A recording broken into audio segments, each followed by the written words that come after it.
सबसे पहले पत्रकार साथियों को नमस्कार। आज एक महत्वपूर्ण मुद्दे पे आप लोगों से वार्ता करनी थी। जैसा कि आप सब लोग जानते हैं कि बालासोर की ट्रेन दुर्घटना के बाद जो मुझे लगता है कि इस सदी का सबसे बड़ा ट्रेन दुर्घटना में से एक दुर्घटना थी, न केवल पूरे देशवासियों को झकझोरा बल्कि ट्रेन की सुरक्षा को लेकर भी कई सारे सवाल खड़े हुए। उसमें हुई चूक को लेकर कई सारे सवाल खड़े हुए। ऐसा नहीं है कि ये कोई पहला चूक था, इससे पहले भी कई सारी चूक हुई। अगर उससे सबक ले लिया जाता तो मुझे लगता है कि इतना बड़ा दुर्घटना नहीं होता, इतना बड़ा नुकसान देशवासियों को नहीं उठाना पड़ता।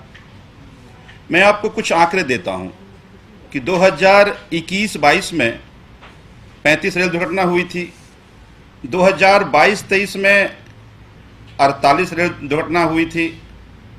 और छोटे मोटे अगर आप ये समझें कि कभी सिग्नल का खराब, कभी इंडिकेटर का खराब होना, अगर इसको आप चूक मानते हैं तो ऐसे 162 इस तरह की दुर्घटनाएं हुई।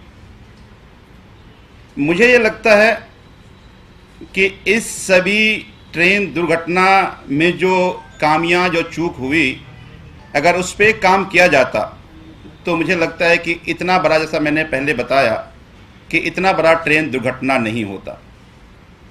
मैं ये मानता हूं कि प्रधानमंत्री जी और प्रधानमंत्री जी की पूरी टीम केवल पीआर में, केवल प्रचार तंत्र में विश्वास रखती है। आप सबको जानकारी होगी कि रेल मंत्री ने संसद में कहा था कि आत्मनिर्भर में एक स्टेप और आगे बढ़ करके प्रधानमंत्री ने अपने देश के इंजीनियर्स के साथ मिलकर इस दुर्घटना को रोकने की एक टेक्नोलॉजी बनाई है और कहा ये कवच टेक्नोलॉजी है। हालांकि वो भी बाद में झूठ साबित पता चला कि ये टेक्नोलॉजी पहले से ही देश में था। केवल जैसा प्रधानमंत्री करते हैं कि नाम बदल देते हैं, तो नाम बदल करके उनका नाम कवच रख दिया। अगर कहा यह गया कि कवच के आने से अब कोई बड़ी ट्रेन दुर्घटना नहीं होगी। आप सबने बालासोर के बाद तरह तरह के आपने वीडियोज के जरिए आपने देखा क्या प्रचार किया गया था। एक्सपर्ट ये कहते हैं कि 70,000 किलोमीटर का पूरा ट्रेन का नेटवर्क पूरे देश में है। इस नेटवर्क को जोड़ने में लगभग 1 लाख करोड़ का खर्चा सरकार को उठाना है। एक तो लगातार रेल की बजट में कटौती की गई, और मैं केवल आपके वित्तीय साल का अगर आंकड़ा दूं तो 2021-22 में 133 करोड़ खर्चा किया गया, 2022-23 में 273 करोड़ खर्चा किया गया। 29 मार्च को जब सदन में रेल मंत्री से ये पूछा गया तो उन्होंने कहा कि हम 455 किलोमीटर पर ये कवच में काम चल रहा है, जिसमें 22 करोड़ का खर्चा है, और 1455 किलोमीटर का हम प्लान कर रहे हैं। मेरा ये मानना है, और हमारे राज्यसभा सांसद पंजाब से संदीप पाठक जी चूंकि रेलवे बोर्ड के मेंबर हैं, पढ़े लिखे हैं, इंजीनियर हैं, आईटी कॉलेज में पढ़ाते रहे हैं, उन्होंने पहली बोर्ड की मीटिंग में कहा था कि अगर आपको ट्रेन के एक्सीडेंट को रोकना है तो इसके जो एंटी कोलिजन सिस्टम होता है और एंटी डिरेलमेंट सिस्टम जो होता है, इसको तुरंत आपको दुरुस्त करना पड़ेगा।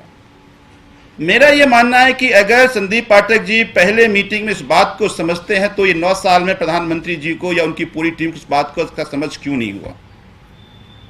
दूसरी बात कि आप जो एक घटना देख रहे हैं, इसमें ज्यादातर घटना केवल पटरी के रख रखाव नहीं होने के कारण हो रहा है। एक्सपर्ट ये कह रहे हैं कि 70% हादसे केवल पटरी के रख रखाव नहीं ठीक से होने के कारण होता है। और दुर्भाग्य क्या है कि अगर 2017-18 से ही तुलना करें तो 2017-18 में पटरी के रख रखाव में जो लोग लगाए गए थे, 2021-22 में 50% लोग कम कर दिए गए।